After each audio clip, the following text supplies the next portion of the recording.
Wake up before 4 a.m. Allows me to avoid that groggy feeling. I wake up to a pre-made protein shake. Take a cold shower to supercharge my system.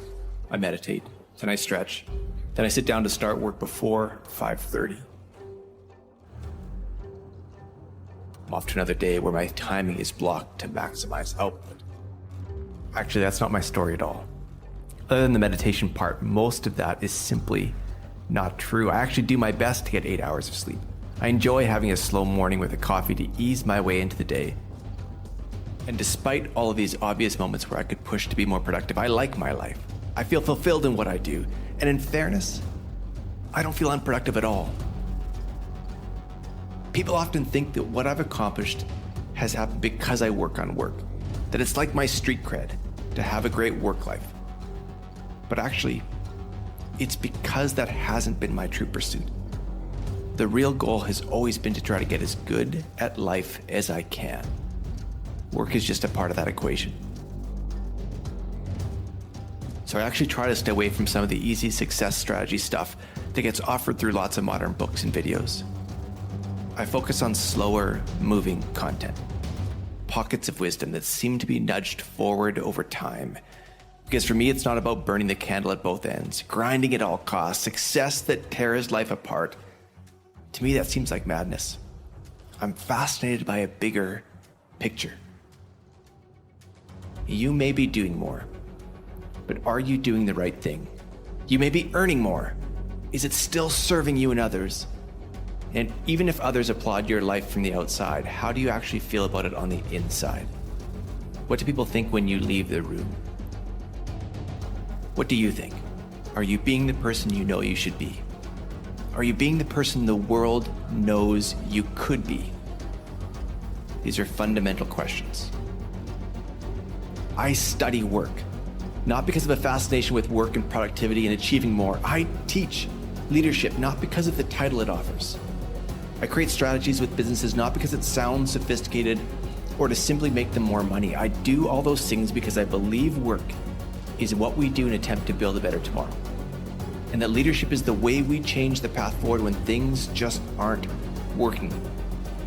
I gambled on having the strength to live two lives, one for myself and one for the world.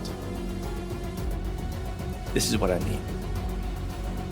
Back in the 1930s, 40s, and 50s, Abraham Maslow, one of the most famous psychologists of the 20th century, was taking on a new kind of study.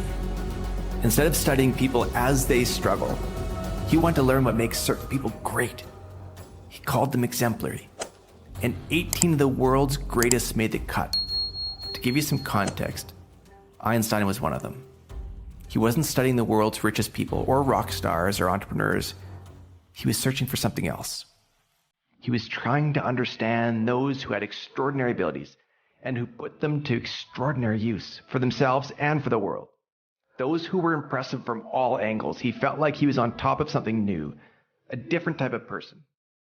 They didn't fit, is what he said. Then he put it this way.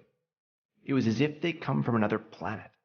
Now, you've likely heard about Maslow. He developed a famous framework, Maslow's hierarchy of needs, which maps human experience and needs up to a pinnacle, a peak. A peak he referred to as self-actualization. He created this hierarchy after studying this group of 18. Because his goal all along, his mission was to explain how people could reach their ultimate potential.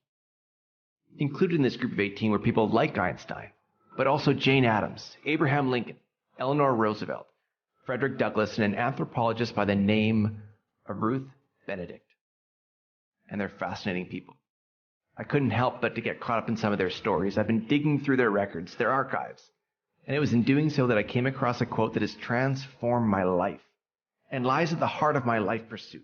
Helps me avoid getting swept up in the rat race. This statement has become my true north. It's by Ruth Benedict, who is said to be the first woman recognized to be a prominent leader of a learned profession. She was an anthropologist. In fact, Maslow was one of her students. And this quote by Ruth Benedict was found after she passed away. It was scribbled in the top corner of a personal journal. Like Ruth just had to write it down, couldn't let the thought pass without putting it in writing, marking it in time.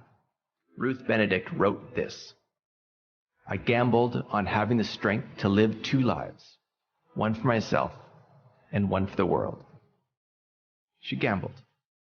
She took the risk on having the ability to do something that eludes most people, building a life that is purposefully self-satisfying and intentionally selfless at the same time.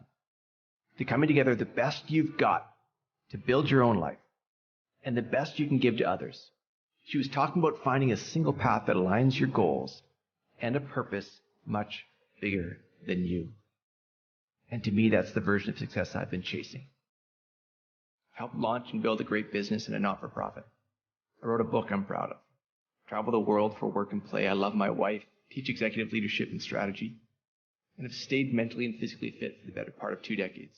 It's not everyone's ideal for success, but pretty close to mine. I gambled on having the strength to live 2 lives, one for myself and one for the world.